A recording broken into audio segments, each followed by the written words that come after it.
Hello, చెప్పు సంతోష్. రేపే రాజా మాధవిలకు పెళ్లి. ఏం సంతోష్, నువ్వు చెప్పేది నిజమా?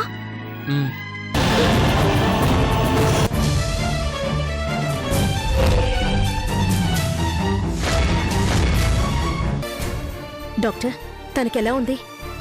ప్రస్తుతం తను కోమాలో ఉంది.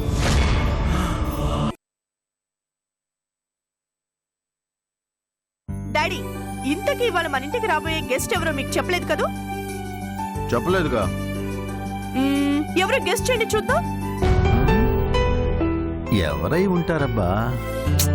ఇంకెవరు డాడీ, మన కృష్ణ గారు, చందు, వాళ్ళిద్దరే. అవునా? అవును డాడీ, అందుకే కృష్ణ గారికి ఇష్టమైన గుత్తి వంకాయ కూర, అలాగే పులిహోర, పాయసం అన్ని చేసేసాను. ఇవన్నీ సూర్య చేసేదంట డాడీ, చందు చెప్పింది. అంటే కృష్ణ గారికి ఇష్టమని చేశారు గాని అయ్యగారు తమకి ఇష్టమని చేయలేదండి అయ్యా. రామయ్య, పాపం మధ్యలో వాణ్ణెందుకమ్మా కోపడతావు? నిజం అదే కదా. డాడీ పోండి డాడీ, మీకు ఇష్టమనే చేశాను. సర్లేమ్మా, తొందరగా వెళ్ళి రెడీ అవ్వు, మళ్ళీ వాళ్ళు వచ్చేస్తారు కదా. ఓకే ఓకే, 10 minutes లో వచ్చేస్తాను డాడీ. ఊరే రామయ్య, ఇదంతా చూస్తుంటే నీకు ఎలా అనిపిస్తుందిరా? మన ఇంటికి అల్లుడు గారు వస్తున్నారు అనిపిస్తుందండి అయ్యా. కొత్త అల్లుడు గారికి చేసే మర్యాదలన్నీ చేస్తున్నట్టు అనిపిస్తుందండి అయ్యా. రే గట్టిగా అనుకో, ఉడుక్కుంటుంది. ఉడుక్కున్నా ఉన్న విషయం అదే కదండి అయ్యా.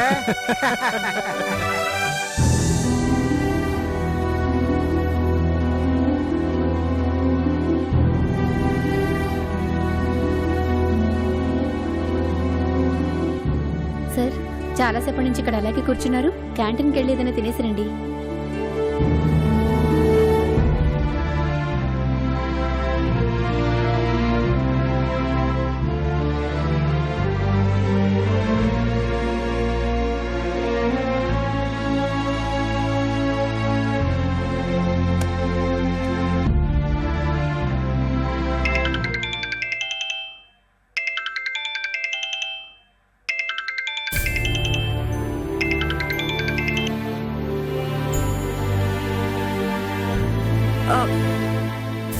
ఏంటి డాడీ ఫోన్ లిఫ్ట్ చేయడం లేదు? బహుశా బయలుదేరుంటారమ్మా, దారిలో ఉండుంటారు. వెయిట్ చేద్దాం.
తీయడం లేదు. పోనీ చందుకు కాల్ చేయపోయావా?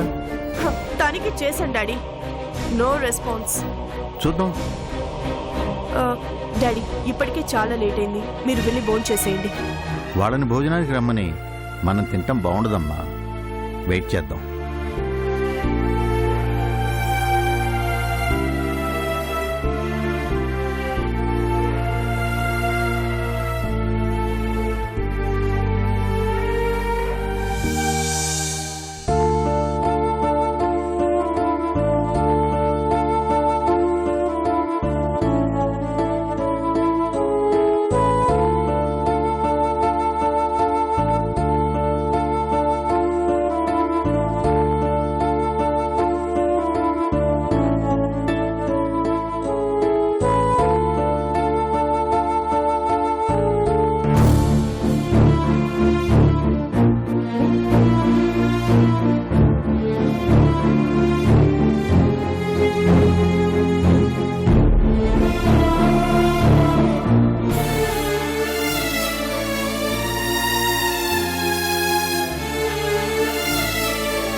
కృష్ణ గారు, ఏంటండి రాత్రి నుంచి మీరు ఇక్కడే ఉన్నారా?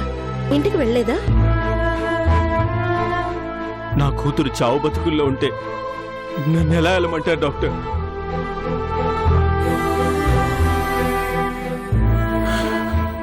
డాక్టర్ ఒక్కసారి తనని చూస్తాను డాక్టర్.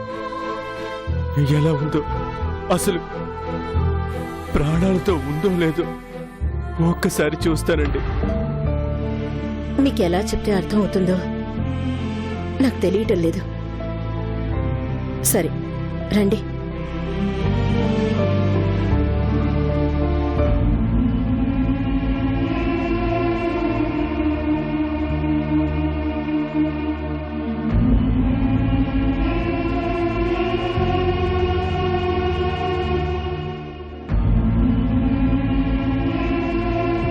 Doctor, any improvement? లేదు డాక్టర్, రాత్రి నుంచి తను అలాగే కోమాలో ఉంది. పల్స్ రేట్ రికార్డ్ చేశారా? ఇదిగో చూడండి.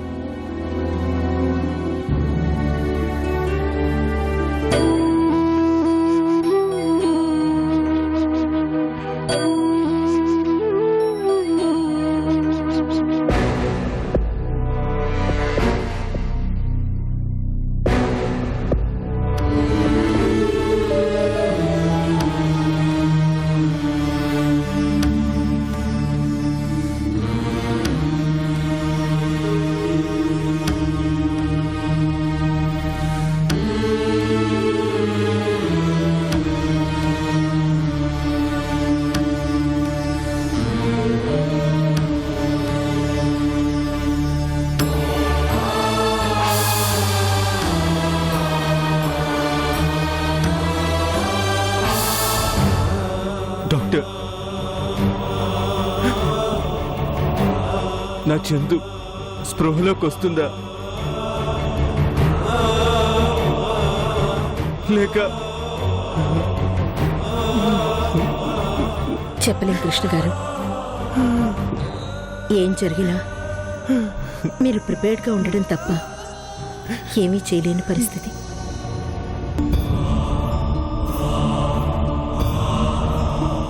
లేదు డాక్టర్, నా కూతురు నాతో చెప్పకుండా ఎక్కడికి వెళ్ళదు. అలాంటిది నాకు చెప్పకుండా ఈ లోకం విడిచి వెళుతుందా? వెళ్ళదు డాక్టర్, వెళ్ళదు. తనెక్కడికి వెళ్ళదు. చందు నాకు చెప్పకుండా ఎక్కడికి వెళ్ళదు డాక్టర్. డాక్టర్స్గా మీరు ఫెయిల్ అయినా, ఏం చేయలేకపోయినా, ఆ దేవుడు మాత్రం ఏదో రకంగా సాయం అందిస్తాడు.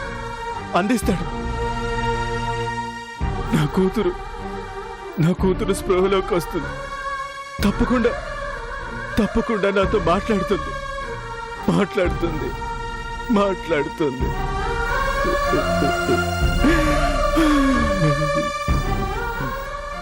డాడీ,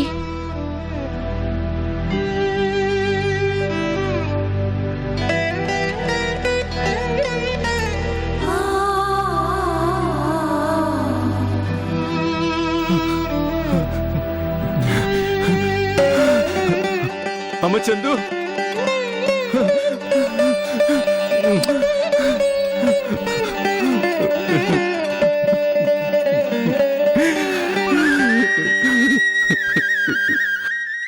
డాక్టర్ చూసారా డాక్టర్, నా చందు బ్రతికే ఉంది. నన్ను వదిలిపెట్టి ఎక్కడికి వెళ్ళదు కదమ్మా. లేదు డాడీ, నీకు చెప్పకుండా నేను ఎక్కడికి వెళ్ళను. అలా వెళ్ళకూడదని ఆ దేవుడితో చెప్పాను. అమ్మ చందు,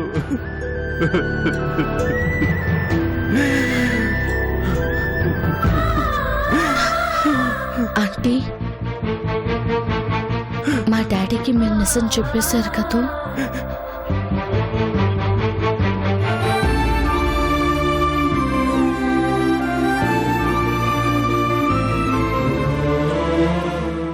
ఏం డాడీ, నా చావు గురించి మీకు తెలుసు, కానీ తెలియనట్టు నా ముందు నాటకం ఆడారు కదూ.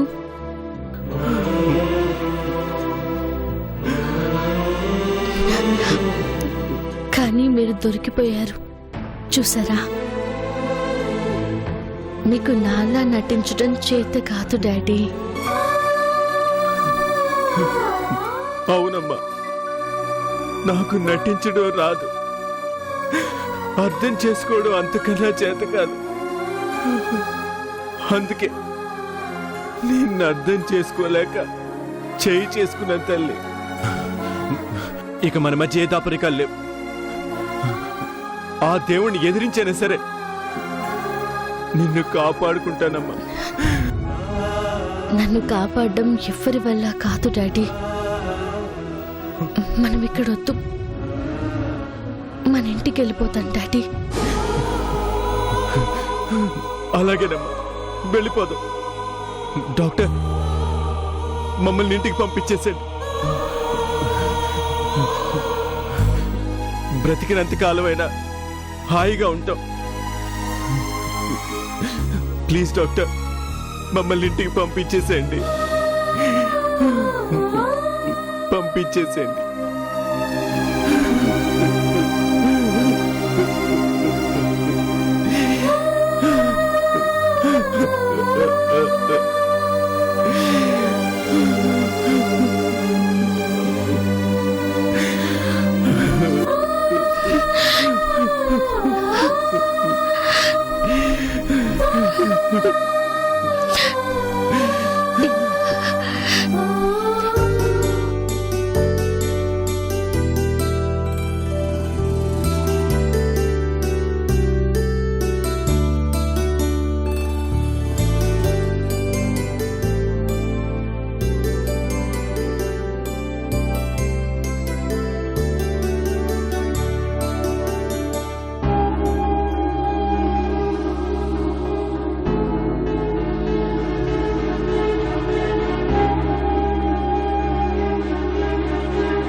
నమస్తే అన్న.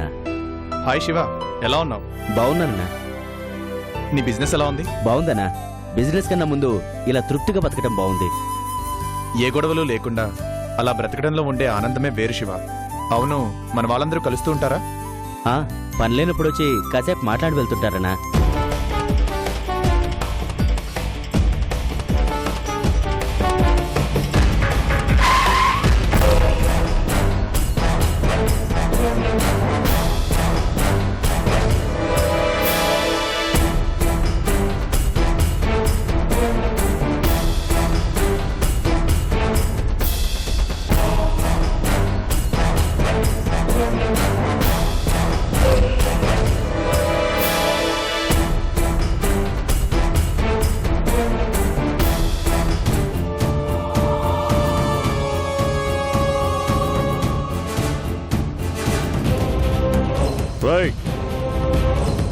ఏం చేస్తున్నారు? ఇక్కడ కొత్త వెంచర్ స్టార్ట్ చేయబోతున్నాం. ప్లాన్ మార్కింగ్ చేసుకుంటున్నాం. నా స్థలంలో నాకు తెలియకుండా వెంచరేస్తున్నారా? ఏంటి తిక్క తిక్కగా ఉందా? ఏయ్, చల్ చల్ చల్, అందరూ బయటికి నడవండి. ఏంటిది? మీ స్థలం ఏంటి? ఇది మా రాజా గారిది. రాజా లేదు, కూజా లేదు. ముందు బయటికి వెళ్ళరా. వెళ్ళ.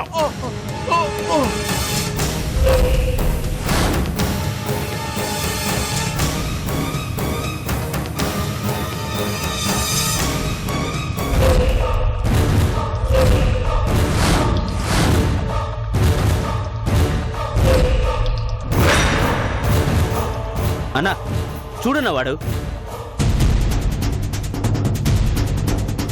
సార్ చూడండి సార్, వాళ్ళందరూ మమ్మల్ని తోసేస్తున్నారు. రషీద్, ఏంటిది? ఈ స్థలం నాది, అది దాని అర్థం. ఇది నా స్థలం, నేను కొన్నాను. అచ్చా, సర్వే నెంబర్ ఎంత? 120. అది విషయం. 120 సర్వే నెంబర్ని ఆ ఓనర్ గాడు 5 ఏళ్ల కిందట నాకెప్పుడో అమ్మేశాడు. డాక్యుమెంట్స్ చూపించు. బోర్డు కనిపించిందిగా, వెళ్ళెళ్ళు. రైట్, మర్యాదగా చెప్తున్నాను, 5 నిమిషాల్లో ఆ బోర్డు పీకేసి ఇక్కడి నుంచి వెళ్ళిపో. ఏంటి బెదిరిస్తున్నావా? చూడు రాజా, నువ్వు ఈ మధ్య బిజినెస్లు చేసి చేసి చాలా నీటుగా తయారయ్యావు. ఇస్త్రీ బట్టలు నలగకుండా చాలా నీట్గా మెయింటైన్ చేస్తున్నావు. కానీ నేను అప్పటికీ ఇప్పటికీ ఇలాగే ఉన్నాను. నన్ను నువ్వు తట్టుకోలేవు. వెళ్ళావు.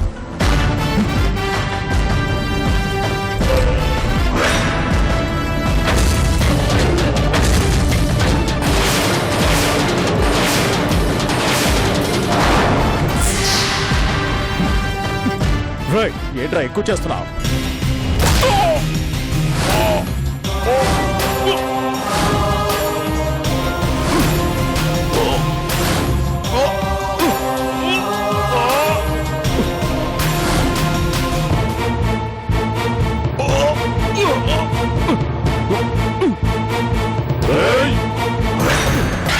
రండ్రా.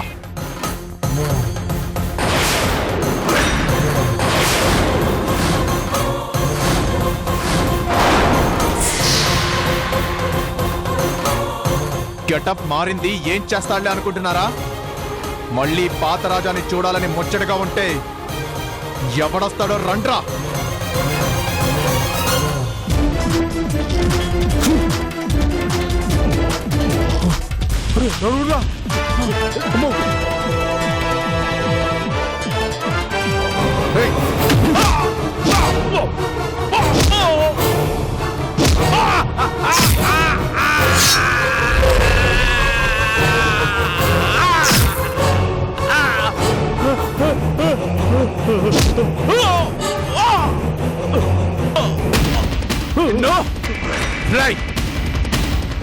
ఏంట్రా తెగరెచ్చిపోతున్నావు? మొన్న నరేంద్ర గారి విషయంలోనే నీకు ఫస్ట్ వార్నింగ్ ఇచ్చాను, అయినా నీకు బుద్ధి రాలేదు. ఏం చూసుకుంటారా నీ పొగరు? దిప్పనా? గుండెల్లో దిప్పనా? దిప్పనా? గుండెల్లో గుణపం దిప్పనా? నీ గుండెల్లో గుణపం దిప్పనా? వాడితో గొడవ మనకెందుకు? పోదాం పద, పోలీసులకు చెప్తే వాళ్ళే చూసుకుంటారు. పద. అది కాదు ముద్దు గారు, విన్ని. అన్నా అన్నా నా మాట వినన్నా, రా అన్నా.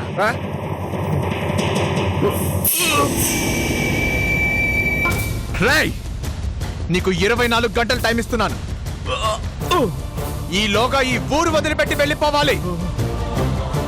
మళ్ళీ ఈ చుట్టుపక్కల కనిపించావో నువ్వు ప్రాణాలతో ఉండవు, చంపేస్తా. రాజా, ఎందుకు ఇంత ఆవేశం? పద వెళదా, పద. వాడితో పాటు నువ్వు దిగజారి మాట్లాడాలా? అయినా వాడితో నీకెందుకన్నా? వాడి సంగతి నీకు మొదటి నుంచి తెలిసిందేగా. వాడు కావాలనే గొడవ పట్టానికి వచ్చాడు. వస్తే చస్తాడు. నిజంగా చెప్తున్నా, ఏదో ఒక రోజు నేనే వాడిని వేసేస్తాను. నువ్వే చూస్తూ ఉండు. వాడు నా చేతిలో చచ్చాడే. సర్లే పద.